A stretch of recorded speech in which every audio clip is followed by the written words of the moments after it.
ಗುರುರ್ಬ್ರಹ್ಮ ಗುರುರ್ವಿಷ್ಣು ಗುರುರ್ದೇವೋ ಮಹೇಶ್ವರಃ ಗುರು ಸಾಕ್ಷಾತ್ ಪರಬ್ರಹ್ಮ ತಸ್ಮೈ ಶ್ರೀ ಗುರವೇ ನಮಃ. ಶ್ರೀ ಜಗದ್ಗುರು ಸಿದ್ಧಾರೂಢರ ಪಾದಕಮಲಗಳಿಗೂ, ಶ್ರೋತ್ರಿಯ ಬ್ರಹ್ಮನಿಷ್ಠ ಸದ್ಗುರು ಬಸವಾನಂದರ ಪಾದಕಮಲಗಳಿಗೂ, ಅವರ ಪ್ರತಿರೂಪದಂಥ ನಿಜಗುಣಪ್ಪನವರ ಪಾದಕಮಲಗಳಿಗೂ ನನ್ನ ದೀರ್ಘದಂಡ ಪ್ರಣಾಮಗಳನ್ನು ಸಲ್ಲಿಸುತ್ತಾ, ಎಲ್ಲ ಮಹಾತ್ಮರ ಪಾದಕಮಲಗಳಿಗೂ ನನ್ನ ದೀರ್ಘದಂಡ ಪ್ರಣಾಮಗಳನ್ನು ಸಲ್ಲಿಸುತ್ತಾ, ಮನದಲ್ಲಿ ಸ್ಮರಿಸಿಕೊಳ್ಳುತ್ತಾ, ತಮ್ಮೆಲ್ಲರಿಗೂ ವಂದಿಸುತ್ತಾ, ಇವತ್ತಿನ ಪರಮಾನುಭವ ಬೋಧೆ ಸಂಧಿ 2ನೇ ಸಂಧಿ ಶುರುವಾಗ್ಯದ. ಇಲ್ಲಿ 6ನೆಯ ಸೂತ್ರ, 2ನೇ ಸಂಧಿ ಒಳಗೆ 6ನೆಯ ಸೂತ್ರದ ಬಗ್ಗೆ ನಾವು ಮಾತಾಡಬೇಕಾಗ್ತದೆ. ಇಲ್ಲಿ ಅನೇಕ ರೀತಿಯಿಂದ ಹಿಂದಿನ ವಿಚಾರಗಳಲ್ಲಿ ಹೇಳಿದರು. 25 ತತ್ವಗಳಿಂದ ಆದಂಥ ಈ ಶರೀರ, ಜ್ಞಾನೇಂದ್ರಿಯಗಳ ಮತ್ತು ಕರ್ಮೇಂದ್ರಿಯಗಳ ಧರ್ಮ ಯಾವುದೂ ಆತ್ಮನಿಗಿಲ್ಲ ಅನ್ನುವಂಥದ್ದನ್ನು ಬಹಳಷ್ಟು ವಿಚಾರಗಳನ್ನು ನಮಗೆ ತಿಳಿಸ್ತಾ ಹೋಗ್ತಾ ಇದ್ದಾರೆ. ಇಲ್ಲಿ ಕೂಡ ಏನು ಹೇಳುತ್ತಾರೆ, ಈಗ ಜ್ಞಾನೇಂದ್ರಿಯಾದಿಗಳ ಒಂದು ಧರ್ಮ ಆತ್ಮನಿಗಿಲ್ಲ ಅಂತ ಹೇಳಿ, ಈಗ ಕರಣಗಳ ಧರ್ಮವಾದರೂ ಆತ್ಮನಿಗೆ ಐತೇನು ಅಂದರೆ ಕರಣಗಳ ಧರ್ಮ ಕೂಡ ಆತ್ಮನಿಗಿಲ್ಲ ಅನ್ನುವಂಥದ್ದನ್ನು ಈ ಸೂತ್ರದಲ್ಲಿ ಹೇಳ್ತಾ ಹೋಗ್ತಾರೆ. ಕರಣಗಳು ಅಂದ್ರೆ ಮನ, ಬುದ್ಧಿ, ಚಿತ್ತು, ಅಹಂಕಾರ ಅಂತ ತಗೊಳ್ಬೇಕು. ಈ ಸೂತ್ರದಲ್ಲಿ ಹೇಳ್ತಾರೆ, ಕರಣ ಧರ್ಮಗಳ ಬೆರಿಕೆಯ ಆತ್ಮಂಗಿಲ್ಲ, ಕರಣರಹಿತನಾಗಿ ಹರಿಣಾಕ್ಷಿ ಅಂತ. ನಿನ್ನೆ ಸ್ವಲ್ಪ ವಿಷಯ ಬಂತು ಇದು. ಅದಕ್ಕೆ ಇವು ಆತ್ಮ ಕರುಣಗಳಿಂದ ಕೂಡಿದನೇನು ಅಂತಂದ್ರೆ ಇಲ್ಲ. ಯಾಕಂತಂದ್ರೆ ಕರಣಗಳ ಒಂದು ಧರ್ಮ ಯಾವೂ ಇಲ್ಲ ಆತ್ಮನಿಗೆ. ಈ ಕರಣಗಳಿಗೆ ಸಾಕ್ಷಿಯಾಗಿರುವಂಥವನು ಆತ್ಮ. ಆದರೆ ಕರಣಗಳಿಗೆ ಮತ್ತು ಆತ್ಮನಿಗೆ ಯಾವ ರೀತಿಯಿಂದ ಸಂಬಂಧ ಇಲ್ಲ ಅನ್ನುವಂಥದ್ದನ್ನು ಹೇಳಿದರು. 1ನೇ ನುಡಿಯಲ್ಲಿ ಹೇಳ್ತಾರೆ, ಮನೋಧರ್ಮ ಇದು ಆತ್ಮನಿಗೆ ಐತೇನ್ರಿ ಅಂದ್ರೆ ಇಲ್ಲ. ನೆನಹು, ಸಂಕಲ್ಪ, ವಿಕಲ್ಪ, ವಿಮತಿ ಮುಖ್ಯವೆನಿಪವು ಆ ಮನೋಗುಣ ವಹಿಸಿ ವನಿತೆ ಕೇಳು ಇಲ್ಲ ಆತ್ಮನಿಗೆ ಮನೋಧೂರನೆಂದೆನು ತಾ ಆಗಮದ ವಾಕ್ಯವಿಹುದಾಗಿ ಅಂತ ಹೇಳ್ತಾರೆ. ಯಾಕಂತಂದ್ರೆ ಇಲ್ಲಿ ಈ ಒಂದು ನೆನಪು ಮಾಡುವಂಥದ್ದು, ಸಂಕಲ್ಪ ವಿಕಲ್ಪ ಮಾಡಿಕೊಳ್ಳುವಂಥದ್ದು, ಇದೆಲ್ಲ ಏನಂದ್ರೆ ಮುಖ್ಯವೆಲ್ಲವೂ ಮನಸ್ಸಿನ ಒಂದು ಗುಣ ಐತೆ. ಆದರೆ ಇವು ಆತ್ಮನಿಗೆ ಅದಾವೇನು ಅಂತಂದ್ರೆ ಈ ಮನಸ್ಸಿನ ಗುಣಧರ್ಮಗಳು ಕೂಡ ಮನೋಧರ್ಮಗಳನ್ನು ಕೂಡ ಆತ್ಮನಿಗೆ ಇಲ್ಲ. ಆದರೆ ಈ ಮನಸ್ಸಿನ ಗುಣಧರ್ಮಗಳನ್ನು ಅರಿಯುವಂಥವನು ಸಾಕ್ಷಿ ಸ್ವರೂಪವಾಗಿರುವಂಥವನು ನಿನ್ನ ಸ್ವರೂಪ ಐತೆ. ಆದರೆ ಈ ಮನಸ್ಸಿನ ಗುಣಧರ್ಮಗಳು ಆತ್ಮನಿಗಿಲ್ಲ ಅನ್ನುವಂಥದ್ದನ್ನು ಹೇಳಿದರು ಅವರು. 2ನೇ ನುಡಿಯಲ್ಲಿ ಹೇಳ್ತಾರೆ, ಬುದ್ಧಿ ಆದರೂ ಆತ್ಮನಿಗೆ ಐತೇನ್ರಿ ಅಂತಂದ್ರೆ ಅದು ಕೂಡ ಇಲ್ಲ. ಏನು ಹೇಳ್ತಾರೆ, ಎನಿತು ಸಂಶಯ ಮಾಗಲ್ ಅನಿತನು ನಿಶ್ಚಯಿಸುವ ಅನುವಿದು ಬುದ್ಧಿಯ ಗುಣವಹಿಸೆ ಘನ ಸಂವಿಧಾತ್ಮನದಲ್ಲವೆಂಬುದು ಸತ್ಯ. ಅನಘ ಮೈತ್ರಿಯೇ ನಂಬಿದ ನಿಂತು.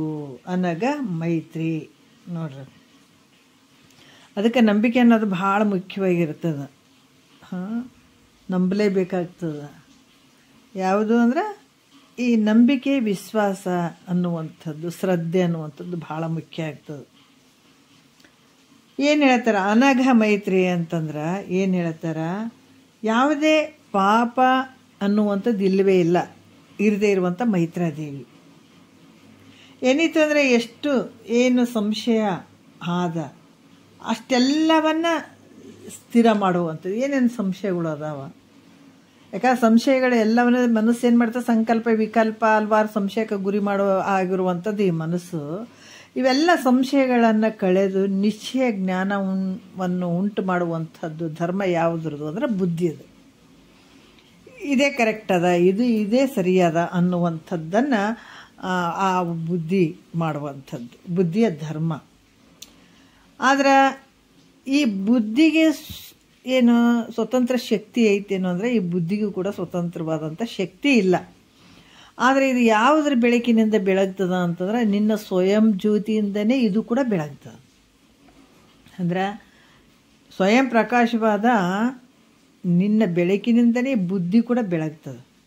ಆದ್ರೆ ಇದು ನಿನ್ನ ಧರ್ಮ ಏನು ನಿಶ್ಚಯ ಮಾಡುವಂಥದ್ದು, ನಿಶ್ಚಯ ಜ್ಞಾನ, ಸಂಶಯಗಳನ್ನು ಕಳೆದು ನಿಶ್ಚಯ ಜ್ಞಾನವನ್ನು ಉಂಟು ಮಾಡುವಂಥ ಕೆಲಸ ನಿನ್ನ ಸ್ವರೂಪದ್ದೈತೇನು ಅಂದರೆ ಇಲ್ಲ. ಇದು ಬುದ್ಧಿ ಕೆಲಸ ಅದ. ಬುದ್ಧಿ ಜಡವಾಗಿರುವಂಥದ್ದು, ಅದು ನಿನ್ನ ಒಂದು ಶಕ್ತಿಯನ್ನು ಪಡ್ಕೊಂಡು ಅದು ಬೆಳಗ್ತದೆ ಹೊರತಾಗಿ ಅದಕ್ಕೆ ಸ್ವತಂತ್ರತೆ ಇಲ್ಲ. ಅದಕ್ಕೆ ಇದರ ಬುದ್ಧಿಯ ಧರ್ಮ ಆತ್ಮನಿಗೆ ಅದಾವೇನೋ ಅಂದ್ರೆ ಆತ್ಮನಿಗಿಲ್ಲ. ಬುದ್ಧಿಯ ಧರ್ಮ ಇದು ಆತ್ಮನಿಗೆ ಇಲ್ಲ ಅಂತ ಕೂಡ ಹೇಳಿದರು ಅವರು. 3ನೇ ನುಡಿಯಲ್ಲಿ ಹೇಳ್ತಾರೆ. ಅಭಿಮಾನಿಸುವಂಥ ಅಹಂಕಾರ ಧರ್ಮ ಆದ್ರೆ ಆತ್ಮನಿಗೆ ಐತೇನ್ರಿ ಅಂದ್ರೆ ಅದು ಕೂಡ ಇಲ್ಲ. ತನು ಮುಖ್ಯದೊಳು ಘಟಾಧಿಕದೊಳಗೆ ಆ ನೆನ್ನದೆನ್ನು ತಿರುಪುದು ಅಹಮಿನ ಗುಣವಕ್ಕೂ ಜನನ ವಿಧುರನಾದ ಆತ್ಮನಿಗೆ ಇಲ್ಲೆಂದು ವಿನಯವಾರಿದಿ ತಿಳಿಯುವುದು ನೀನು.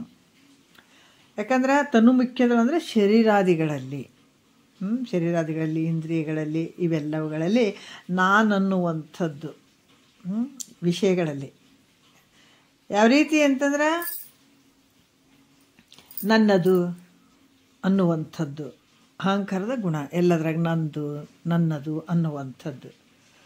ಇಲ್ಲೇನು ಹೇಳ್ತಾರ, ವಿನಯವಾರಿಧಿ ಅಂತಂದ್ರೆ ಮೈತ್ರಾದೇವಿಯ ಗುಣ ಹೆಂಗಿತ್ತಂದ್ರೆ ವಿನಯಾದಿ ಗುಣಗಳಿಂದ ಕೂಡಿದಂಥ ಮೈತ್ರಾದೇವಿ ಅಂದರೆ ಸದ್ಗುಣಗಳಿಂದ ಕೂಡಿದಂಥ ಮೈತ್ರ. ಕೇಳು, ಆಲಿಸು. ಈ ದೇಹ ಆಗಿರ್ಬೋದು ಮತ್ತು ಇಂದ್ರಿಯಗಳಲ್ಲಿ ಇವೆಲ್ಲವುಗಳಲ್ಲಿ ನಾನು ಅನ್ನುವಂಥದ್ದು, ನನ್ನದು ಅನ್ನುವಂಥದ್ದು ನಾನೆಂದು.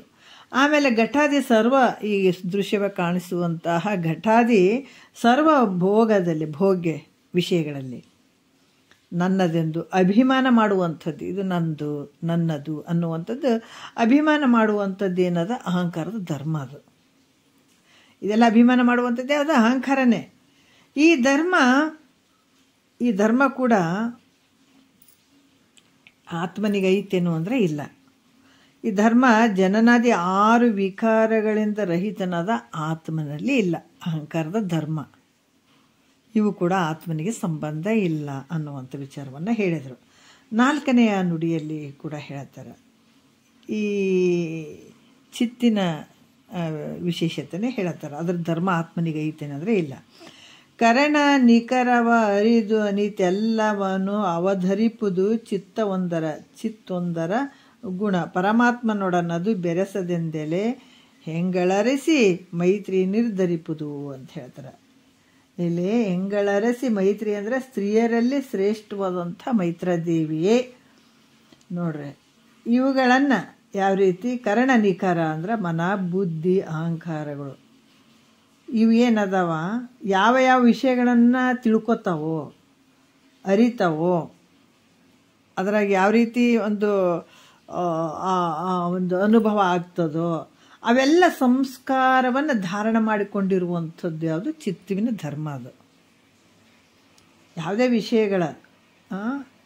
ವಿಷಯಗಳನ್ನು ನೋಡಿದ್ದನ್ನು ಕೇಳಿದ್ದನ್ನು ಎಲ್ಲವನ್ನ ಅದೇನು ಮಾಡ್ತದ ಧಾರಣೆ ಮಾಡ್ಕೊಂಡಿರುವಂಥದ್ದು ಚಿತ್ತಿನ ಧರ್ಮ. ಅದು ಆದ್ರೆ ಇದೇನದ ಯಾವ ರೀತಿ ಅಂತಂದ್ರೆ ಸಜಾತಿಯ ವಸ್ತು ದರ್ಶನದಿಂದ ಅಂದ್ರೆ ನಮ್ಮ ಕಾಲಾಂತರದಲ್ಲಿ ಯಾವುದೋ ವಿಷಯಗಳನ್ನು ನಾವು ಮಾತಾಡಬೇಕಾದ್ರೆ ಅಥವಾ ಘಟನೆಗಳು ಏನು ಆದದ್ದನ್ನು ನೆನಪಿಸ್ಕೊಳ್ಬೇಕಾದ್ರೆ ಅವೆಲ್ಲ ಅವು ಸಂಸ್ಕಾರದಲ್ಲಿ ಉಳ್ಕೊಂಡಿರ್ತಾವೆ. ಅವೆಲ್ಲ ಸಂಸ್ಕಾರದಲ್ಲೇ ಅಡಗಿಸಿಟ್ಕೊಂಡಿರುವಂಥದ್ದು ಯಾವುದು ಚಿತ್ತು. ಇದ್ರ ಕೆಲಸ ಏನಾದರೂ ಇದ್ರ ಧರ್ಮ ಏನಾದರೂ ಆತ್ಮನಿಗೆ ಐತೇನು ಅಂದ್ರೆ ಇದು ಕೂಡ ಆತ್ಮನಿಗೆ, ಚಿತ್ತಿನ ಧರ್ಮ ಕೂಡ ಆತ್ಮನಿಗೆ ಇಲ್ಲ. ಅದೆಲ್ಲವನ್ನ ಹೆಂಗಂದ್ರೆ ಒಂಥರ ಚಿತ್ತು ಅಂತಾರೆ ಒಂದು ಬಾವಿ ಥರ. ಅದು ಯಾವುದೇ ಸಾಮಾನುಗಳಾಗಲಿ ಆ ಬಾವಿಯಲ್ಲಿ ಹಾಕಿಬಿಟ್ಟಾಗ ಅಲ್ಲೇ ಅದು ಅಡಗಿಸ್ಕೊಂಡ್ಬಿಡ್ತದೆ. ಬೇಕಾದಾಗ ನಾವು ತೆಗಿಬೋದು, ಇಲ್ಲಾಂದ್ರೆ ಅದು ತನ್ನೊಳಗೆ ಅಡಗಿಸ್ಕೊಂಡು ಬಿಡ್ತದೆ. ಅದೇ ರೀತಿ ಕೂಡ ಈ ಚಿತ್ತು ಅನ್ನುವಂಥದ್ದು ನಾನಾ ರೀತಿಯಿಂದ ಘಟನೆಗಳು ಏನೇ ಇದ್ದರೂ ಕೂಡ ಅವನ್ನೆಲ್ಲ ಅಡಗಿಸಿಕೊಳ್ಳುವಂಥ ಶಕ್ತಿ ಇದು ಸಂಸ್ಕಾರಕ್ಕೆ ಐತೆ, ಆ ಚಿತ್ತುವಿಗೆ ಐತೆ. ಸಂಸ್ಕಾರ ಅಂದರೆ ಅದು ಅಡಗಿಸಿಕೊಳ್ಳುವಂಥದ್ದೇ. ಅದಕ್ಕಾಗಿ ಇದಕ್ಕೆ ಸಾಕ್ಷಿಯಾಗಿರುವಂಥದ್ದು ನಿನ್ನ ಸ್ವರೂಪ ಅದ, ಆದರೆ ಇದ್ರ ಜೊತೆ ಬೆರೆಯುವಂಥದ್ದು ಅಲ್ಲ. ನಿನ್ನ ಸ್ವರೂಪ ಹೆಂಗದ? ಜನನ ಮರಣ ಅದೇನದ್ರ ವಿಧುರನಾಥ. ಯಾವುದು ಜನನ ಮರಣ ಅನ್ನುವಂಥದ್ದು ಯಾವುದು ನಿನಗಿರದೇ ಇರುವಂಥದ್ದಕ್ಕೆ ಭಾಳ ದೂರವಾಗಿರುವಂಥ ಆತ್ಮನಿಗೆ ಇದು ಸಂಬಂಧ ಇಲ್ಲವೇ ಇಲ್ಲ ಅನ್ನುವಂಥ ವಿಚಾರವನ್ನು ಹೇಳ್ತಾರೆ. ಮತ್ತು ಜ್ಞಾತೃ ಅಂತಂದ್ರೆ ಇಲ್ಲಿ ಜೀವಾತ್ಮ. 5ನೇ ನುಡಿಯಲ್ಲಿ ಜೀವನು ನಾನು ನೋಡ್ರಿ, ಜೀವನಾನು ಅಜ್ಞನು ನಾನು ದೇವ ನಾನೆಂಬ ಭಾವನೆ ಜ್ಞಾತೃವಿನ ಗುಣವದು. ಕೊಯ್ವಿದೆ ಕೇಳು ನಿಜಾತ್ಮನಿಗಿಲ್ಲೆಂಬುವುದು ಆ ವೇದ ವಿಹಿತವೆನಿಸುವ ಅರ್ಥ ಅಂತ ಹೇಳ್ತಾರೆ. ಹೆಂಗಂದ್ರೆ ಕೋವಿದೆ ಅಂತಂದ್ರೆ ತಿಳಿದಂಥ ಮೈತ್ರಾದೇವಿ, ವಿವೇಕಿಯಾದಂಥ ಮೈತ್ರಾದೇವಿ, ವಿಚಾರವಂತಳಾದಂಥ ಮೈತ್ರಾದೇವಿ, ಕೇಳು ಆಲಿಸು. ಎಷ್ಟು ಅದ್ಭುತವಾಗಿ ಹೇಳ್ತಾರೆ ನೋಡ್ರಿ. ಆಲಿಸು, ಕೇಳು, ಭಾಳ ಸೂಕ್ಷ್ಮವಾಗಿ ಆಲಿಸು ಅಂತ ಹೇಳ್ತಾರೆ ಅವರು. ಅದಕ್ಕೆ ಇಲ್ಲಿ ಕೂಡ ನಾನು ಜೀವಾತ್ಮನಿದ್ದೀನಿ, ನಾನು ಅಜ್ಞಾನಿ ಇದ್ದೀನಿ, ನಾನು ಜ್ಞಾನಿ ಇದ್ದೀನಿ, ನಾನು ಪರಮಾತ್ಮ ಇದ್ದೀನಿ. ಇದೆಲ್ಲ ಮಾಡುವಂಥ ಧರ್ಮ, ಇದೆಲ್ಲ ಅನ್ನುವಂಥ ಧರ್ಮ ಯಾರ್ದು ಅಂದ್ರೆ ಜ್ಞಾತೃವಿನ ಕೆಲಸ, ಜೀವಾತ್ಮನ ಕೆಲಸ ಇದು. ನಾ ಜೀವಾತ್ಮ ಇದ್ದೀನಿ, ನಾ ಕಿಂಚಿಜ್ಞತ್ವದಿಂದ ಕೂಡಿದ್ದೀನಿ, ನಾ ಪರಿಚ್ಛಿನ್ನತೆಯಿಂದ ಕೂಡಿದ್ದೀನಿ, ನಾನು ಅಜ್ಞಾನಿ ಇದ್ದೀನಿ, ಮತ್ತೆ ನಾನು ಜ್ಞಾನಿ ಇದ್ದೀನಿ, ನಾ ಪರಮಾತ್ಮ ಅನ್ನುವಂಥ ಭಾವನೆ ಇದೆಲ್ಲ ಮಾಡುವಂಥದ್ದು ಯಾವುದಂದ್ರೆ ಜ್ಞಾತೃ ಮಾಡುವಂಥದ್ದು. ಜ್ಞಾತೃವಿನ ಧರ್ಮ ಇದು. ಆದರೆ ಇದು ಜ್ಞಾತೃವಿನ ಧರ್ಮ ಇದೇನು ಅನ್ಕೊಳ್ತಾನಲ್ಲ, ಇದು ನಿಜವಾದ ಒಂದು ಪ್ರತ್ಯೇಗಾತ್ಮ ರೂಪನಾದ ಇಂಥ ಆತ್ಮ ಸ್ವರೂಪಕ್ಕೆ ಈ ಧರ್ಮ ಐತೇನು ಅಂತಂದರೆ ಇಲ್ಲ. ಜ್ಞಾತೃವಿನ ಒಂದು ಧರ್ಮ ಕೂಡ ಆತ್ಮನಿಗೆ ಇಲ್ಲ. ಯಾಕಂತಂದ್ರೆ ಇದು ಆತ್ಮನ ಧರ್ಮ ಅಲ್ಲ. ಈ ಪ್ರತ್ಯೇಗಾತ್ಮ ರೂಪನಾದ ತನ್ನ ಧರ್ಮ ಅಲ್ಲ ಅನ್ನುವಂಥದ್ದು ಇದು ವೇದದಲ್ಲಿ ಹೇಳಿದಂಥ ವಿಚಾರ ಹೇಳ್ತಾ ಇದ್ದೀನಿ ಮೈತ್ರ. ಮತ್ತು ಮಧ್ಯೆ ಕೇಳ್ತಾ ಏನೋ ಹೇಳಕತ್ತಿಬಿಟ್ಟಾರಪ್ಪ ಅಂತ ಮತ್ತು ನಂಬಿಕೆ ಏನಾದರೂ ನಿನ್ನಲ್ಲಿ ಸ್ವಲ್ಪ ಸುಳಿದಾಡ್ತಂದ್ರೆ ವ್ಯರ್ಥ ಆಗಿಬಿಡ್ತದೆ. ಆದರೆ ನಾನು ಹೇಳುವಂಥದ್ದು ವೇದಗಳಲ್ಲಿ ಹೇಳಿದಂಥ ವಿಚಾರ, ಸಮ್ಮತವಾದಂಥ ವಿಚಾರ, ವೇದದಲ್ಲಿ ಇದನ್ನು ಸಂಪೂರ್ಣವಾಗಿ ಹೇಳಿದಂಥ ವಿಚಾರ ನಾನು ನಿನಗೆ ಹೇಳ್ತಾ ಇದ್ದೀನಿ. ಅದಕ್ಕೆ ನಂಬು, ಆಲಿಸು. ಭಾಳಷ್ಟು ವಿಶೇಷವಾಗಿ ನೀನು ಇದನ್ನು ತಗೊಳ್ಬೇಕಾಗ್ತದೆ, ಆಲಿಸಬೇಕಾಗ್ತದೆ ಅನ್ನುವಂಥ ವಿಚಾರವನ್ನು ಆಗಾಗ್ಗೆ ಮೈತ್ರಾದೇವಿಗೆ ಎಚ್ಚರಿಕೆ ಕೊಡ್ತಾ ಇರ್ತಾರೆ ಯಾಜ್ಞವಲ್ಕ್ಯರು. ಆತ್ಮಂಗೆ ಅಂತಃಕರಣ ಧರ್ಮ ನಿರಾಕರಣ ನಿರೂಪಣೆ ಸೂತ್ರ 5ಕ್ಕೆ ಪದ 27 ಅಂತ ಹೇಳಿ, ಈಗ ಈ ಸೂತ್ರದಲ್ಲಿ ಕರಣಗಳ ಧರ್ಮವು ತನಗಿಲ್ಲ ಅಂತ ಹೇಳಿದರು. ತನಗಿಲ್ಲ ಅಂದರೆ ಯಾರಿಗೆ? ಆತ್ಮನಿಗಿಲ್ಲ. ಈ ಸೂತ್ರದಲ್ಲಿ ಕರ್ಮೇಂದ್ರಿಯ ಮೊದಲಾದ ಕರಣಗಳನ್ನು ಪ್ರೇರಿಸುವ ಗುಣ, ಈಗ ನಾವು ಕರ್ಮೇಂದ್ರಿಯಗಳು ಈ ಕೈ ತಗೊಳ್ತೀವಿ, ನಡಿತೀವಿ, ಜ್ಞಾನೇಂದ್ರಿಯಗಳು ಇವೆಲ್ಲ ಏನು ವ್ಯವಹಾರ ಮಾಡ್ತೀವಲ್ಲ, ಇದಕ್ಕೆ ಪ್ರೇರಣೆ ಮಾಡುವಂಥ ಒಂದು ಗುಣ ಯಾರ್ದದ ಇಲ್ಲಿ? ಕೊಡುವಂಥದ್ದು, ತಗೊಳ್ಳುವಂಥದ್ದು, ತಿರುಗಾಡುವಂಥದ್ದು, ಇದೆಲ್ಲ ಪ್ರತಿಯೊಂದು ವ್ಯವಹಾರ ನಡೀತಾವಲ್ಲ ಇಂದ್ರಿಯಗಳದು. ಇವುಗಳನ್ನು, ಈ ಕರಣಗಳನ್ನು, ಕರ್ಮೇಂದ್ರಿಯ ಮೊದಲಾದ ಕರಣಗಳನ್ನು ಪ್ರೇರೇಪಿಸುವಂಥ ಗುಣ ವಾಯುವಿನದು ಹೊರತು ಆತ್ಮನದಲ್ಲ. ಇವೆಲ್ಲ ವ್ಯವಹಾರ ಮಾಡುವಂಥದ್ದು ಇದು ವಾಯುವಿನ ಕೆಲಸ ಅಂತ ಹೇಳ್ತಾರೆ ಅವರು. ಭಾಳ ವಿಶೇಷವಾಗಿರುವಂಥದ್ದು ಇಲ್ಲಿ ಹೇಳ್ತಾರೆ ಸೂತ್ರ. ಇಲ್ಲಿ ನುಡಿ 2ನೇದ್ದು ಒಂದು ಸೆಕೆಂಡ್, 6ನೇ ಸೂತ್ರವನ್ನು ನೋಡೋಣ. ಏನು ಹೇಳ್ತಾರ? ಇದು ಮಿಸ್ಟೇಕ್ ಆಗ್ಯದನ್ನ ಇಲ್ಲಿ 6 7ನೇದ್ದು ಇರ್ಬೋದು, ಸ್ವಲ್ಪ ಅಕ್ಷರ ಮಿಸ್ಟೇಕ್ ಆಗ್ಯಾವ. ಏನು ಹೇಳ್ತಾರೆ ಇಲ್ಲಿ? ತನು ವಿಷಯಾದಿಗಳನ್ನು ಚೇಷ್ಟಿಸುವ ಗುಣ ಅನಿಲನದಲ್ಲದೆ ಆತ್ಮನೊಳಿಲ್ಲ. ಏನು ಹೇಳ್ತಾರ? ತನು ಅಂದ್ರೆ ಈ ತನು ವಿಷಯಾದಿಗಳನ್ನು ಅಂದರೆ ಶರೀರ ಮತ್ತು ವಿಷಯ ಮೊದಲಾದವುಗಳನ್ನು ಪ್ರೇರೇಪಿಸುವಂಥ ಗುಣ ಯಾವುದ್ರದೈತೆ ಅಂದ್ರೆ ವಾಯುವಿನಲ್ಲದೆ, ವಾಯುವಿನ ಕೆಲಸ ಅದ, ಇದು ಆತ್ಮಂದ ಅಲ್ಲ. ಏನು ಹೇಳ್ತಾರೆ, ಶರೀರ, ಇಂದ್ರಿಯ, ವಿಷಯ ಇವೆಲ್ಲವುಗಳನ್ನು ಕುರಿತು ವ್ಯವಹಾರ ಮಾಡುವಂಥ ಗುಣ ಯಾವುದ್ರದ್ದು ಅಂದ್ರೆ ವಾಯುವಿನದ್ದು, ನಮ್ಮ ಶರೀರದೊಳಗೆ ಪ್ರೇರಣೆ ಮಾಡುವಂಥದ್ದು. ಅದಕ್ಕೆ ಹೆಂಗೆ ಮಾಡ್ತದೆ ಅದು ಶರೀರದ ವ್ಯಾಪಾರಿ ಶರೀರದ ನಾವು ಇಷ್ಟೆಲ್ಲ ವ್ಯವಹಾರ ಮಾಡ್ತೀವಲ್ಲ, ಇದಕ್ಕೆ ಹಿಂದೆ ಏನು ಇದ್ರ ಪ್ರೇರಣೆ ಐತೆ ಅಂದ್ರೆ ವಾಯುವಿನ ಪ್ರೇರಣೆ ಐತು ಅಂತ ಹೇಳ್ತಾರೆ ಅವರು. 1ನೇ ನುಡಿಯಲ್ಲಿ ಹೇಳ್ತಾರೆ ನೋಡೋಣ. ತನುವಿನ ರುಜೆ ಚಲನಾದಿಗಳಿವು ನೋಡಲು ಅನಿಲನ ವಿಕೃತಿಗಳಲ್ಲದೆ ಘನ ಚಿತ್ಪರಾತ್ಮನಿಂದಾದ ಕರ್ಮ ನಿಜ ತವಲ್ಲೆಂದು ಕಾಣಲು ಬೇಕು. ನೋಡ್ರಿ ಏನು ಹೇಳ್ತಾರ, ಶರೀರಕ್ಕೆ ಬರುವಂಥ ರೋಗ ಎದರಿಂದ ಬರ್ತಾವೆ ನಮ್ಮ ಶರೀರದಾಗ, ಯಾವುದಕ್ಕೆ ಇದು ಕಾರಣ ಏನು ಅಂದ್ರೆ ಈ ಶರೀರದಾಗ ನಾವು ರೋಗಗಳು ಬರ್ತಾವ, ಜ್ವರ ಇವೆಲ್ಲ ಬರ್ತಾವ ಅಲ್ಲ. ಜ್ವರ ಬರುವಂಥದ್ದು, ಈ ಹಲವಾರು ರೋಗಗಳು ಬರ್ತಾವೆ, ನಾನಾ ರೀತಿಯಿಂದ ಬರ್ತಾವೆ ನೋಡ್ರಿ.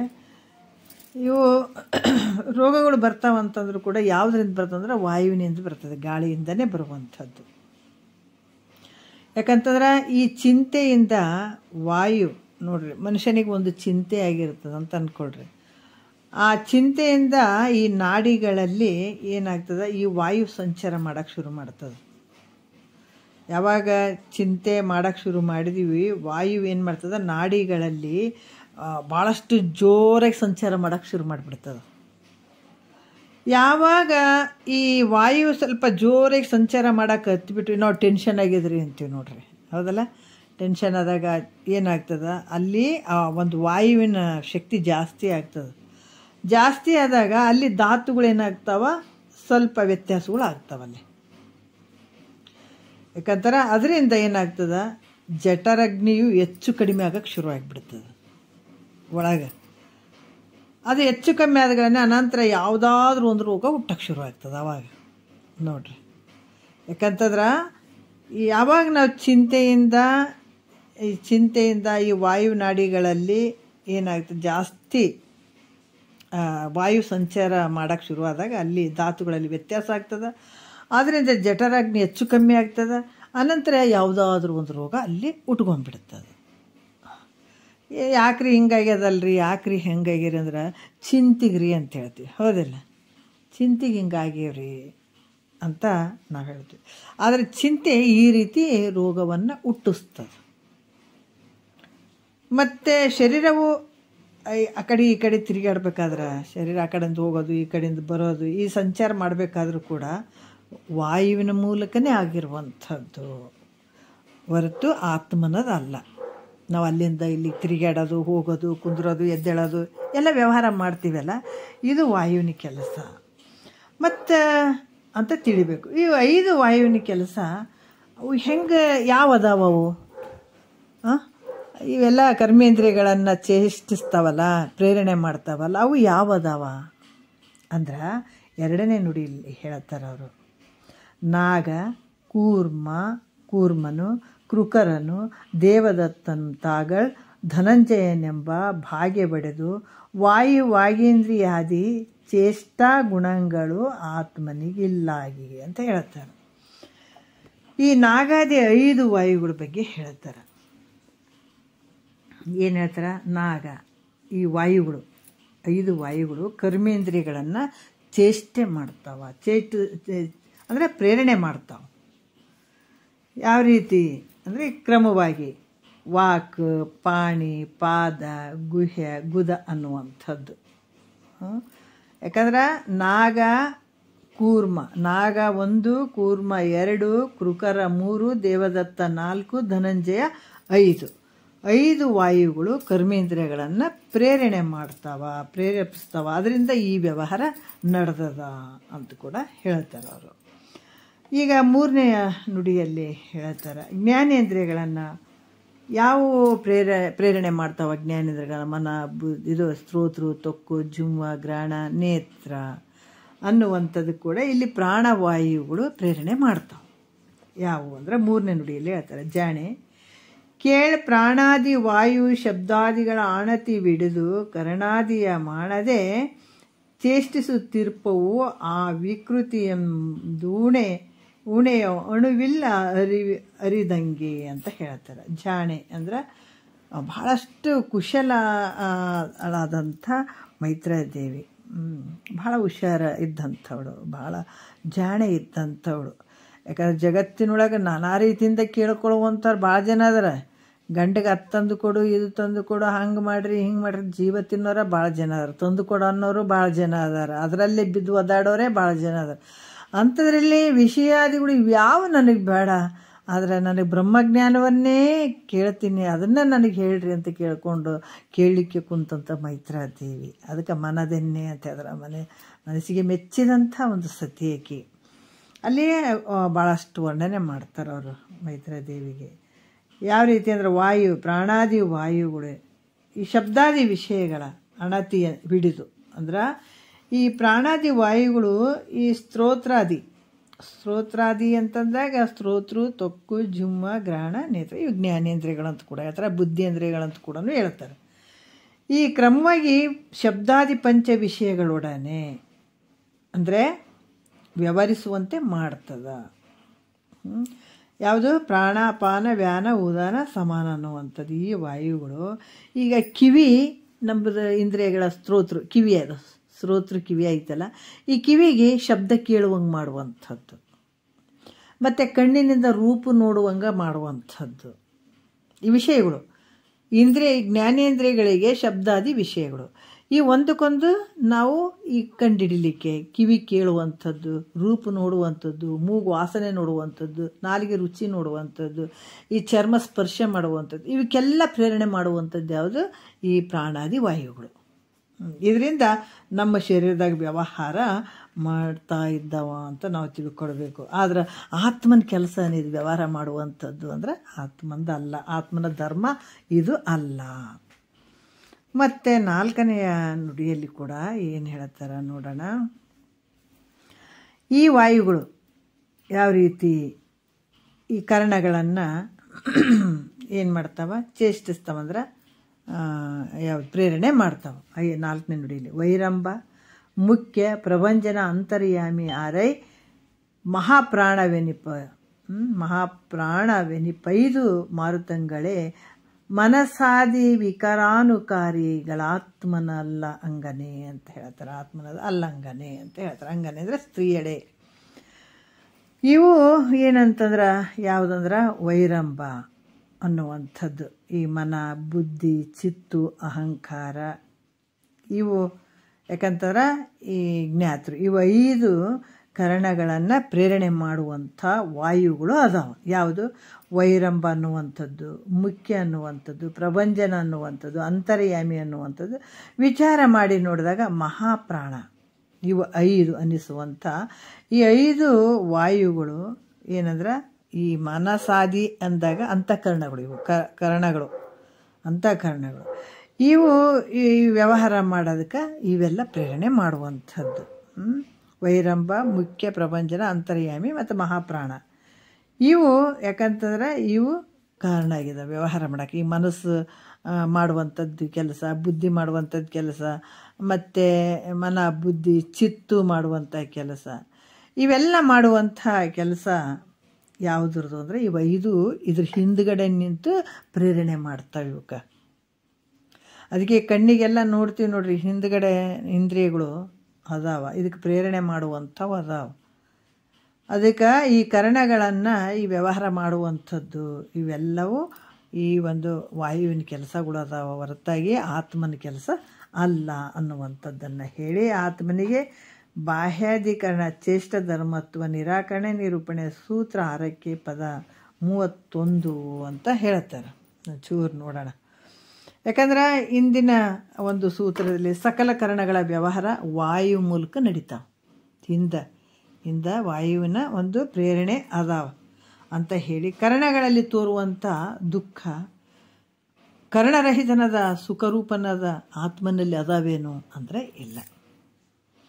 ಕರಣಗಳಲ್ಲಿ ತೋರಿದ ದುಃಖ ನಿಖರವು ನೋಡ್ರಿ, ಇವಾಗ 7ನೇ ನುಡಿಯಲ್ಲಿ 7ನೇ ಸೂತ್ರದಲ್ಲಿ ಹೇಳ್ತಾರೆ. ಕರಣಗಳಲ್ಲಿ ತೋರಿದ ದುಃಖ ನಿಖರವು ಆ ಕರ್ಣರಹಿತ ಸುಖಾತ್ಮನೊಳುಂಟೆ. ಹೆಂಗೆ ಬಿಡಿಸ್ತಾರೆ ನೋಡ್ರಿ, ಬಿಡಿಸಾಕತ್ತಾರೆ ಒಂದೊಂದು ಎಳಿ ಅಲ್ಲ.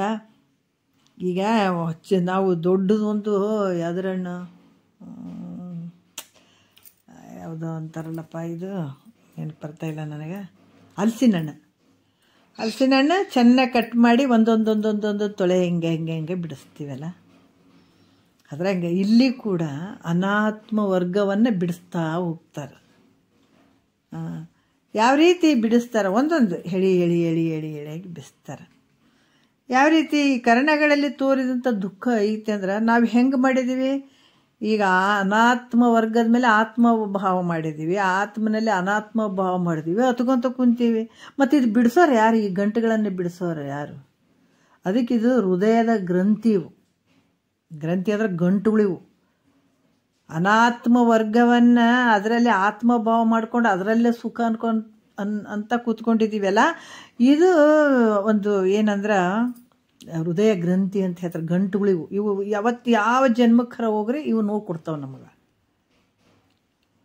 ಇವು ಗುರುಮುಖಾಂತರ ತಿಳ್ಕೊಳ್ಳೋದೇ ಇದ್ರೆ ಈ ನೋವು ಯಾವತ್ತೂ ನಮ್ಮಿಂದ ಹೋಗಂಗಿಲ್ಲ. ಅದಕ್ಕೆ ಈ ಗ್ರಂಥಿಗಳನ್ನು ಬಿಡ್ಸೋಕೆ ಗ್ರಂಥಗಳು ಬಂದವು. ನಿನ್ನಲ್ಲಿರುವಂಥ ಹೃದಯ ಗ್ರಂಥಿಯನ್ನು ಬಿಡ್ಸಕ್ಕೆ, ಈ ಗಂಟುಗಳನ್ನು ಬಿಡಿಸಿ ನಿನಗೆ ನೋವಿನಿಂದ ಪಾರು ಮಾಡೋದಕ್ಕೆ ಈ ಗ್ರಂಥಗಳು ಬಂದವು. ಅದಕ್ಕೆ ಇಲ್ಲಿ ಹೇಳ್ತಾರೆ, ಏನು ಹೇಳ್ತಾರೆ, ಕರಣ ಅಂತಂದ್ರೆ ಮನ ಬುದ್ಧಿ ಚಿತ್ತು ಅಹಂಕಾರ. ಇವೆಲ್ಲ ಕರಣಗಳಲ್ಲಿ ತೋರುವಂಥ ದುಃಖ, ಮನಸ್ಸಿನಲ್ಲಿ ತೋರುವಂಥ ದುಃಖ ಇವೆಲ್ಲ ತೋರ್ತಾವಲ್ಲ. ಇಲ್ಲಿ ತೋರುವಂಥ ದುಃಖ ಆನಂದ ಸ್ವರೂಪನಾದಂಥ ನೀನು ಮೂಲ ಸ್ವರೂಪನೇ ಆನಂದ ಐತೆ. ಅದು ಮರ್ತದಕ್ಕಾಗಿ ಹಿಂಗ ಅಂತ ಕುಂತಿದೆ. ಆದ್ರೆ ಮೂಲ ಜರಿ ಏನೈತೆ, ಆನಂದದ ಜರಿನೇ ಐತೆ, ಆನಂದ ಸ್ವರೂಪನೇ ನೀನು. ಅದಕ್ಕೆ ಇಂಥ ಒಂದು ಆನಂದ ಸ್ವರೂಪನಾದಂಥ ನಿನ್ನಲ್ಲಿ ಈ ಕರಣಗಳಿಗೆಲ್ಲ ಆಗಿರುವಂಥ ದುಃಖ ನಿನಗೈತೇನು ಅಂದರೆ ನಿನಗಿಲ್ಲ. ಅದಕ್ಕೆ ಸಿದ್ಧಾರೂಢರು ಕೂತ್ಕೊಂಡಾಗ ಒಬ್ಬರು ಬಂದ ನಂತರ ಎಲ್ಲ ಅವರು ಕ್ಲಾಸ್ ಮಾಡೋಕೆ ಭಾಳ ಜನ ಕೂತಿದ್ರು. ಬಂದರು, ಒಬ್ಬತ್ತ ನಮಸ್ಕಾರ ಮಾಡಿ ಭಾಳ ದುಃಖದಿಂದ ಕೂಡಿದ್ದ ಗುರುಗಳಿಗೆ ಗೊತ್ತಾಗ್ತದೆ ಯಾರ್ಯಾರು ಯಾವ್ಯಾವ ಕಷ್ಟದಾಗ ಇರ್ತಾರೆ ಅನ್ನೋದು ಗೊತ್ತಾಗಿಬಿಡ್ತದೆ ಅವ್ರಿಗೆ. ಬಂದು ನಮಸ್ಕಾರ ಮಾಡಿದ, ಸಾಷ್ಟಾಂಗ ನಮಸ್ಕಾರ ಮಾಡಿದ. ಏನು ದುಃಖ ಅದು ಗೊತ್ತಾಗಿತ್ತು, ಗುರುಗಳಿಗೆ ಗೊತ್ತಾಗಿತ್ತು. ಅಪ್ಪ ಎಲ್ಲ ಕಡೆ ತಿರುಗಾಡಿದೆ ನಾನು, ಪ್ರಾಣಾಯಾಮ ಮಾಡಿದೆ, ಧ್ಯಾನ ಮಾಡಿದೆ, ಎಲ್ಲೆಲ್ಲಿ ಏನೇನದ ಎಲ್ಲವನ್ನ ಮಾಡಿಕೊಂಡು ನಾನು ಆನಂದವಾಗಿರಬೇಕು, ಮುಕ್ತನ ಆಗಬೇಕು ಅನ್ನುವಂಥ ಭಾವ. ಏನು ಮಾಡಿದ್ರು ಕೂಡ ನನಗೆ ದುಃಖ ತಪ್ಪಿದ್ದಲ್ಲ. ಎಷ್ಟೇ ಒಂದು ಮನಸ್ಸನ್ನು ನಿಗ್ರಹ ಮಾಡ್ಕೊಳ್ಬೇಕು, ಏಕಾಗ್ರತೆ ಮಾಡ್ಕೊಳ್ಬೇಕು ಅನ್ನುವಂಥ ಪ್ರಾಣಾಯಾಮ, ಯೋಗ, ಅಭ್ಯಾಸ ಎಲ್ಲನೂ ಮಾಡಿದೆ. ಆಗಿಂತನ ಮಾತ್ರ ಸುಖವಾಗಿರೋದು. ಒಂದು ಸ್ವಲ್ಪ ಬಿಟ್ಟೆ ಅಂದ್ಗಳನ್ನೇ ಮತ್ತೆ ಯಥಾ ರೀತಿ ಮನಸ್ಸು ಹಂಗೆ ಹೋಗೋದು.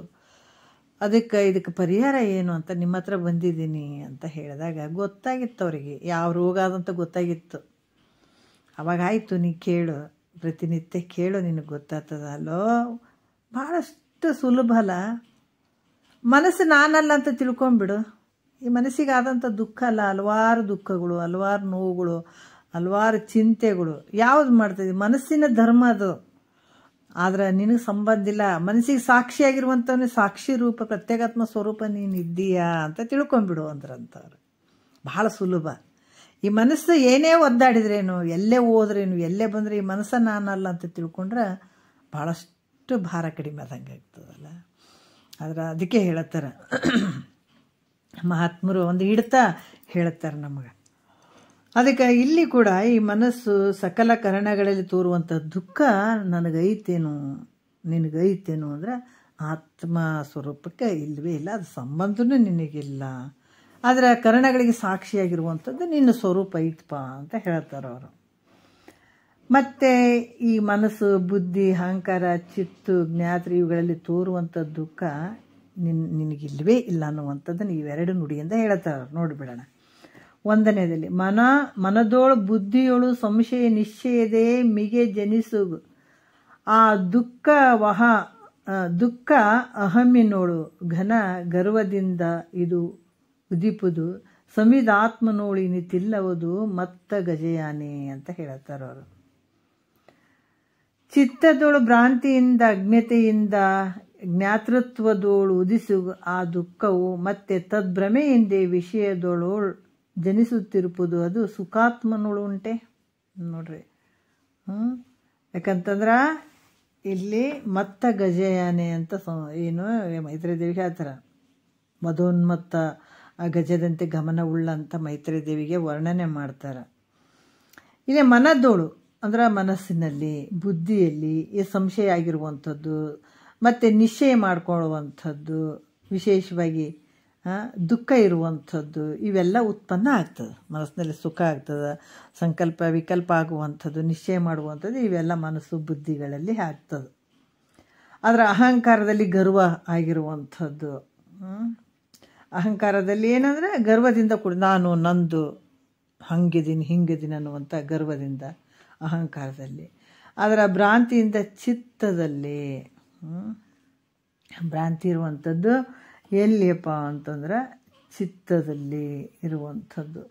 ಆದರೆ ಅಜ್ಞಾನದಿಂದ ಜ್ಞಾತೃತ್ವದಲ್ಲಿ ಭ್ರಮೆಯಿಂದ ನೋಡ್ರಿ, ಅಜ್ಞಾನದಿಂದ ಜ್ಞಾತೃತ್ವ ಅಂದ್ರೆ ಜೀವಾತ್ಮನಲ್ಲಿ ಭ್ರಮೆಯಿಂದ ವಿಷಯಗಳ ದುಃಖ ಉಂಟಾಗ್ತದೆ. ಯಾಕಂದ್ರೆ ಸಂಶಯ ಮನಸ್ಸಿನಲ್ಲೇ ಆಗ್ತದೆ, ನಿಶ್ಚಯ ಬುದ್ಧಿಯಲ್ಲೇ ಆಗ್ತದೆ, ಗರ್ವ ಅಹಂಕಾರದಲ್ಲಿ ಆಗ್ತದೆ, ಭ್ರಾಂತಿಯಿಂದ ಚಿತ್ತದಲ್ಲಿ ಆಗ್ತದೆ. ಆಮೇಲೆ ಅಜ್ಞಾನದಿಂದ ಈ ಅಜ್ಞಾನದಿಂದ ಜೀವಾತ್ಮನಲ್ಲಿ ಏನಾಗ್ತದೆ, ಭ್ರಮೆ ಆಗ್ತದೆ. ಭ್ರಮೆಯಿಂದ ವಿಷಯಗಳಲ್ಲಿ ದುಃಖ ಆಗ್ತದೆ. ಇವೆಲ್ಲ ಬರ್ತಾವಲ್ಲ, ಇವು ಕರಣಗಳಲ್ಲಿ ಆಗುವಂಥ ದುಃಖ, ಈ ಎಲ್ಲ ವ್ಯವಹಾರ ನಡೀತಾವಲ್ಲ, ಇವು ಆನಂದ ರೂಪವಾದಂಥ ನಿನ್ನಲ್ಲಿ ಒದವೇನು ಅಂದರೆ ಇಲ್ಲವೇ ಇಲ್ಲ. ಇವು ಮತ್ತು ಆ ಸ್ವರೂಪನೇ ನೀನಿದ್ದೀಯ. ಅದಕ್ಕೆ ಅಂಥ ಆನಂದ ಘನರೂಪನಾದ ತನ್ನಲ್ಲಿ ಯಾವ ಕಾರಣದಿಂದನೂ ದುಃಖ ಇಲ್ಲಪ್ಪ ಅನ್ನುವಂಥದ್ದು ಅವರು ಹೇಳ್ತಾರೆ. ಅದಕ್ಕೆ ಇವೆರಡೂ ರೀತಿಯಿಂದ ಅವರು ಹೇಳ್ತಾರೆ ಅವರು. ಯಾಕಂದರೆ ಭ್ರಮೆಯಿಂದ ವಿಷಯಗಳೋಳು ಜನಿಸುತ್ತಿರ್ಪುದದು ಅಂದರೆ ಭ್ರಮೆಯಿಂದ ಇದೆಲ್ಲ ವಿಷಯದಾಗ ಸುಖ ಐತೆ ಅನ್ನುವಂಥದ್ದು ತೋರ್ತದೆ. ಆದ್ರೆ ನಿನ್ನಲ್ಲಿ ಈ ಸುಖಾತ್ಮನೋಳು ಇವೆಲ್ಲ ಅದಾವೇನೋ, ದುಃಖ ಅದಾವೇನೋ ಅಂದರೆ ಇಲ್ಲ. ಆಮೇಲೆ ಕರ್ಣಗಳಲ್ಲಿ ತೋರಿದ ದುಃಖವು ಆತ್ಮ ಮೂಲಕ ತೋರಿದ್ದು ಅಲ್ಲ ಅಂತ ಹೇಳ್ತಾರೆ. ಯಾಕಂದ್ರೆ ಈ ಕರ್ಣಗಳಲ್ಲಿ ತೋರೋದಲ್ಲ ಏನು ದುಃಖ ಅನ್ನುವಂಥದ್ದು, ಆದರೆ ಆತ್ಮನಲ್ಲಿ ಇದು ಹುಟ್ಟಿದ್ದಲ್ಲ. ಈಗ ಅವ್ರು ಹೇಳ್ತಾರೆ ಎಷ್ಟನೇದ್ದು ಅಂತಂದರೆ 2-3ನೇ ನುಡಿಯಲ್ಲಿ ಹೇಳ್ತಾರೆ. ನೆನೆ ಮನೋಬುದ್ಧ್ಯಾದಿ ಜನಿತ ದುಃಖಗಳು ಆತ್ಮನ ಒಲ್ತು ಕರ್ಣರಹಿತನಾಗಿ ವನಿತೆ ಬಳಿಕ ವೈರಂಬಾದಿ ವಾಯುವಿನ ವರ್ತನದಿಂದ ಲಹುದು ಇದು ನಿಜವಕ್ಕೋ. ನೋಡ್ರಿ, ಯಾವುದರಿಂದ ರೀ ನಮ್ಮ ಒಳಗೆ ಈ ದುಃಖ ಆಗುವಂಥದ್ದು ಅದಂತ ಅದಕ್ಕೆ ಮುಖ್ಯವಾಗಿ ನಾವು ತಿಳ್ಕೊಳ್ಬೇಕಾಗ್ತದೆ. ಈ ಮನ ಬುದ್ಧಿ ಮೊದಲಾದ ಕರ್ಣಗಳಲ್ಲಿ ಏನು ದುಃಖ ಹುಟ್ಟುತ್ತದಲ್ಲ, ಇದು ಆತ್ಮನದಲ್ಲ. ಈ ದುಃಖ ಮತ್ತು ಹೆಂಗೆ ಹುಟ್ಟಿದ್ವಿ ರೀ? ಪರಮಾತ್ಮನೇ ದುಃಖ ಕೊಟ್ಟಾನಲ್ರಿ. ಕೆಲವು ಸಲ ನಾವೇನೇನೋ ಭಾವನೆ ಮಾಡಿರ್ತೀವಿ. ಆದ್ರೆ ಈ ಮನಸ್ಸಿನಲ್ಲಿ ಬುದ್ಧಿಯಲ್ಲಿ ಚಿತ್ತುವಿನಲ್ಲಿ ಇವೆಲ್ಲ ಏನು ವ್ಯವಹಾರ ನಡೀತಾವಲ್ಲ, ಇವೆಲ್ಲ ಹುಟ್ಟಿದಂಥ ಈ ದುಃಖ ಆತ್ಮನ ಯತ್ನದ ಮೂಲಕ ನಡೀತದೇನ್ರಿ ಅಂದರೆ ಇಲ್ಲ, ಅದಕ್ಕೆ ಸಂಬಂಧನೇ ಇಲ್ಲ. ಆತ್ಮನು ಕರ್ಣಗಳಿಗೆ ಸೂರ್ಯನಂತ ಸಾಕ್ಷಿಯಾಗಿ ಬೇರೆ ಇದ್ದಾನೆ. ಆತ್ಮ ಹೆಂಗದನ ಈ ಕರ್ಣಗಳಿಗೆ ಈ ಸೂರ್ಯ ಹೆಂಗೆ ಎಲ್ಲದಕ್ಕೂ ಸಾಕ್ಷಿ ಅದನ್ನು, ಜಗತ್ತಿನ ಪ್ರತಿಯೊಂದಕ್ಕೆ ಸಾಕ್ಷಿಯಾಗಿರುವಂಥವನು ಸೂರ್ಯ. ಆ ರೀತಿಯಾಗಿ ಸಾಕ್ಷಿಯಾಗಿ ಬೇರೆಯಾಗಿದ್ದಾನೆ ಹೊರತು. ಆದ್ರೆ ವೈರಂಬಾದಿ ಏನು ಹೇಳಿದಾರ ಹಿಂದೆ? ವೈರಂಬಾದಿ ಅಂದ್ರೆ ವೈರಂಬ ಮುಖ್ಯ ಪ್ರಪಂಚನ ಅಂತರ್ಯಾಮಿ ಮತ್ತು ಮಹಾಪ್ರಾಣ. ಇವೇನು ವಾಯುಗಳು ಪ್ರೇರಣೆ ಮಾಡ್ತಾವಲ್ಲ ಕರ್ಣಗಳನ್ನು, ಈ ಕರ್ಣಗಳಿಂದನೇ ಈ ಕರ್ಣಗಳೇನು ಪ್ರೇರೇಪಿಸ್ತಾವಲ್ಲ ಅವು ಆಯಾ ದುಃಖಗಳನ್ನು ಅದರಿಂದ ನಡೀತಾ ಇದ್ದಾವ. ಮತ್ತು ಈ ಕರ್ಣಗಳನ್ನು ಪ್ರೇರಣೆ ಮಾಡ್ತಾವ ಮತ್ತು ಆಯಾ ದುಃಖಗಳನ್ನು ಕೂಡ ಮಾಡ್ತಿರ್ತಾವೆ, ಅದಕ್ಕೆ ಪ್ರೇರಣೆ ಮಾಡುವಂಥವು. ಇದು ನಿಜವಾಗಿರುವಂಥದ್ದು ಮೈತ್ರ. ಅದರಿಂದ ಆಗ್ತದೆ ದುಃಖ ಹೊರತಾಗಿ. ಆದರೆ ಆ ವರ್ತನೆ ಈ ಮನ ಬುದ್ಧಿ ಚಿತ್ತ ಅಹಂಕಾರಗಳು ಏನು ವ್ಯವಹಾರ ನಡೀತಾವೆ ಅದಕ್ಕೆಲ್ಲ ಪ್ರೇರಣೆ ಮಾಡ್ತಾವೆ. ಅಲ್ಲಿಂದನೇ ಈ ದುಃಖ ಅದರಿಂದನೇ ಆಗ್ತದೆ ಹೊರತಾಗಿ ನಿನ್ನ ನಿಜ ಆತ್ಮನಿಂದ ಅಲ್ಲ. ಅವು ಏನು ಮಾಡ್ತಾವ? ನಿನ್ನ ಕರ್ಣಗಳನ್ನು ಪ್ರೇರೇಪಿಸ್ತಾವ ಮತ್ತು ದುಃಖಗಳನ್ನು ಮಾಡ್ತಿರ್ತಾವ. ಆ ವಾಯುಗಳಿಂದಲೇ ನಿನಗೆ ಸುಖ ಆಗುವಂಥದ್ದು, ದುಃಖ ಆದಂಗೆ ಆಗುವಂಥದ್ದು, ಈ ಎಲ್ಲ ವ್ಯವಹಾರಗಳು ಆ ವಾಯುವಿನಿಂದ ನಡೀತದೆ. ಆದರೆ ಆತ್ಮನಿಂದ ನಡೀತದೇನ್ರಿ ಅಂದರೆ ಇದು ಆತ್ಮನಿಂದ ನಡೆಯೋಂಗಿಲ್ಲ. ಮತ್ತು ನಾವು ಹಿಂದೆ ತೊಗೊಂಡಾಗ ಪ್ರಾರಬ್ಧ ಕರ್ಮ ಸುಖ ಐತ್ರಿ ದುಃಖ, ಮತ್ತು ಇದರಿಂದ ಆಗ್ತಂತಾರೆ. ನಿನ್ನ ಪ್ರಾರಬ್ಧ ಕರ್ಮದ ಸುಖನೇ ಇರಲಿ ದುಃಖನೇ ಇರಲಿ ಅವೆಲ್ಲವುಗಳಿಗೆ ಪ್ರೇರಣೆ ಮಾಡುವಂಥದ್ದು ಈ ವಾಯುಗಳು, ಕರ್ಣಗಳ ಹಿಂದೆ ಈ ವಾಯುವಿನ ಕೆಲಸ ಪ್ರೇರಣೆ ಕೊಡುವಂಥದ್ದು ಅಂತ ಕೂಡ ಹೇಳ್ತಾರೆ. ಮತ್ತು 4ನೆಯ ನುಡಿಯಲ್ಲಿ ಕೂಡ ಹೇಳ್ತಾರೆ, ಇದು ಎಲ್ಲ ಕರ್ಣಗಳಲ್ಲಿ ತೋರಿದ ಸುಖ ದುಃಖಗಳನ್ನು ಊಟ ಮಾಡುವುದು ಮನಸ್ಸು ಹೊರತು ಆತ್ಮ ಅಲ್ಲ. ಏನು ಕಷ್ಟ ಸುಖ ನೋವು ನಲಿವಂತೀವಲ್ಲ ಇದೆಲ್ಲ ಅನುಭವ ಮಾಡುವಂಥ ಕೆಲಸ ಮನಸ್ಸಿನಿಂದ. ಯಾಕಂದರೆ ಇದೊಂದು ನೋಡ್ಬಿಡೋಣ, ಎಲ್ಲ ತೋರ್ಕೆಗಳೊಳಗಲ್ಲಲ್ಲಿ ಸುಖ ದುಃಖ ಇವೆಲ್ಲವನ್ನು ಉಂಬುದು ಮನವಯಸ್ಸಿನಲ್ಲಳೆ ತನ್ನ ಅನುಭವವಲ್ತು ತನಿ ನಿದ್ರೆಯಲ್ಲಿ ತಾನಿರ್ದು ಮದಿಲ್ಲಾಗಿ. ನೋಡ್ರಿ ಎಷ್ಟು ಅದ್ಭುತವಾಗಿ ಹೇಳ್ತಾರೆ. ಯಾಕಂದ್ರೆ ಕರ್ಣಗಳಲ್ಲಿ ತೋರುವಂಥ ಸುಖ ದುಃಖ ಎರಡೂ ಇವೆಲ್ಲ ಮೊದಲಾದವುಗಳು ಅನುಭವಿಸುವಂಥದ್ದು ಯಾವುದು ನಮಗೆ? ಅದಕ್ಕೆ ದಶೇಂದ್ರಿಯ ಒಡೆಯ ಯಾರು ಅಂದ್ರೆ ಮನಸ್ಸು. ಒಂದು ಸುಖನೇ ಆಗಿರ್ಬೋದು, ಒಂದು ದುಃಖನೇ ಆಗಿರ್ಬೋದು, ಇವುಗಳನ್ನು ಅನುಭವಿಸುವಂಥದ್ದು ಯಾವುದು ಅಂದರೆ ಮನಸ್ಸು. ತಾನು ಅನುಭವಿಸುವವನ್, ಯಾಕಂದರೆ ನೀನು ಅನುಭವಿಸುವವನಲ್ಲ. ಯಾರು? ಆತ್ಮ. ನಿನ್ನಲ್ಲಿರುವಂಥ ಆತ್ಮ ಸಾಕ್ಷಿ ರೂಪವಾಗಿರುವಂಥದ್ದು ಅದು. ಸುಮ್ಮನೆ ನೀನೇನಾರ ದುಃಖಕ್ಕನ ಒಳಪಡು, ಸುಖಕ್ಕರ ಒಳಪಡು, ನೀ ಕಳ್ಳತನರ ಮಾಡು, ಸುಳುತನನ ಮಾಡು, ಮಾಡಬಾರ್ದು ಮಾಡಿ ನರಕಕ್ಕರ ಹೋಗು, ನೀ ಸ್ವರ್ಗಕ್ಕರ ಹೋಗು, ಯಾವುದಕ್ಕೆ ಹೋದ್ರೂ ಕೂಡ ಆತ್ಮ ಹೆಂಗದ ಸಾಕ್ಷಿ ರೂಪವಾಗಿರ್ತಾನೆ, ಸುಮ್ಮನೆ ಇರ್ತಾನೆ. ಅದಕ್ಕೆಲ್ಲಕ್ಕೆ ಸಾಕ್ಷಿ ಇರ್ತಾನತ. ಮತ್ತು ಆತ ನೋಡದೇ ಇರುವಂಥದ್ದು ಯಾವುದೇ ಇಲ್ಲ, ಎಲ್ಲವನ್ನ ನೋಡ್ತಿರ್ತಾನೆ, ಎಲ್ಲಕ್ಕೂ ಸಾಕ್ಷಿಯಾಗಿರ್ತಾನಂತ. ಅದಕ್ಕೆ ಇದು ಎಲ್ಲ ಅನುಭವಿಸುವಂಥದ್ದು ಯಾವುದು ಅಂದ್ರೆ ಮನಸ್ಸು. ನಮ್ಮಲ್ಲಿ ಕಷ್ಟ ಸುಖ ನೋವು ನಲಿವು ಇದೆಲ್ಲವನ್ನು ಅನುಭವಿಸುವಂಥದ್ದು ಮನಸ್ಸು. ಯಾಕಂದ್ರೆ ಇದು ತಾನೇ ಅನುಭವಿಸುವಂಥವನ್ನ ಏನ ಇಲ್ರಿ, ಆತ್ಮನೇ ಅನುಭವಿಸ್ತಾನ್ರಿ. ಅದು ಹೆಂಗೆ ಮನಸ್ಸು ಅನುಭವಿಸ್ತದ್ರಿ? ಆತ್ಮನೇ ಅದನ್ನೆಲ್ಲ ಅತಿಗೆ ಆಗ್ತದೆ ಕಷ್ಟ ಸುಖ ಅಂತಂದ್ರೆ ಅವ್ರು ಹೇಳ್ತಾರೆ, ನಿದ್ರೆಯಲ್ಲಿ ನಾನು ಸುಖಿ ಇದ್ದೀನಿ, ನಾ ದುಃಖಿ ಇದ್ದೀನಿ ಅಂತ ಅನ್ಬೋದಾಗಿತ್ತಲ್ಲ, ಆತ್ಮನೇ ಅನುಭವಿಸ್ತಾನ ಅನ್ನೋದಾದರೆ. ಯಾಕೆ ಕೇಳೋರು ಭಾಳ ಜನ ಇರ್ತಾರೆ ಹಿಂಗೆ ಸುಮ್ಮನೆ ತರ್ಕ ಮಾಡೋಂಥದ್ದು. ಪೂರ್ತಿ ಕೇಳಿದ್ರೆ ಅವರಿಗೆ ಜ್ಞಾನ ಆಗ್ತದೆ, ಆಗಂಗಿಲ್ಲ ಅಂತಲ್ಲ. ಒಂದು ಸ್ವಲ್ಪ ತಿಳಿದಂಗೆ ಆಯ್ತು ಅಂದಗಳೇ ಇದು ಹೆಂಗ್ರಿ ಅದು ಹೆಂಗ್ರಿ ಅಂತ ಹೇಳುವಂಥವ್ರು, ಭಾಳಷ್ಟು ತರ್ಕ ಮಾಡುವಂಥವ್ರು ಇರ್ತಾರಲ್ಲ ಮಧ್ಯೆ.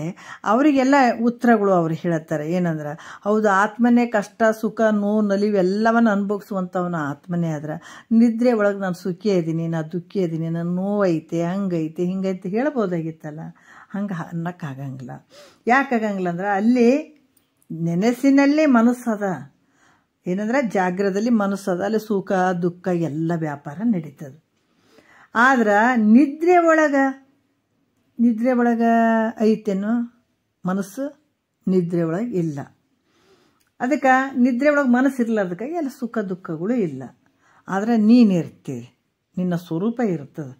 ಆದ್ರೆ ಅದರಿಂದ ಈ ಮನಸ್ಸನ್ನುವಂಥದ್ದೇ ಸುಖ ದುಃಖಕ್ಕೆ ಅಂದರೆ ಸುಖ ದುಃಖವನ್ನು ಅನುಭವಿಸುವಂಥದ್ದು ಮನಸ್ಸೇ ಐತೆ. ಅದಕ್ಕೆ ಇದು ನಿಂದಲ್ಲ, ನಿನ್ನ ಸ್ವರೂಪದ್ದಲ್ಲ. ಸುಖ ದುಃಖ ಅನುಭವಿಸುವಂಥದ್ದು ನಿನ್ನ ಸ್ವರೂಪದ್ದಲ್ಲ, ಆತ್ಮನದು ಅಲ್ಲ. ಯಾಕೆ ಇದು ಅನುಭವಿಸುವಂಥದ್ದು ಯಾವುದು? ಸುಖ ದುಃಖ ಇದೆಲ್ಲ ವ್ಯವಹಾರ ಹೆಂಗೆ ನಡೆದಂದ್ರೆ, ಈ ಸಮುದ್ರದ ನೀರು ಇರ್ತದಲ್ಲ, ನೀರಿನ ಮೇಲೆ ತೆರೆಗಳು ಹೆಂಗಿರ್ತಾವೆ ಆ ರೀತಿ ನಡೆಯುವಂಥದ್ದು ಇವೆಲ್ಲ. ಅದ್ರ ಸತ್ಯ ಅಂದ್ರೆ ಮಿಥ್ಯೆ ಅದಾವ.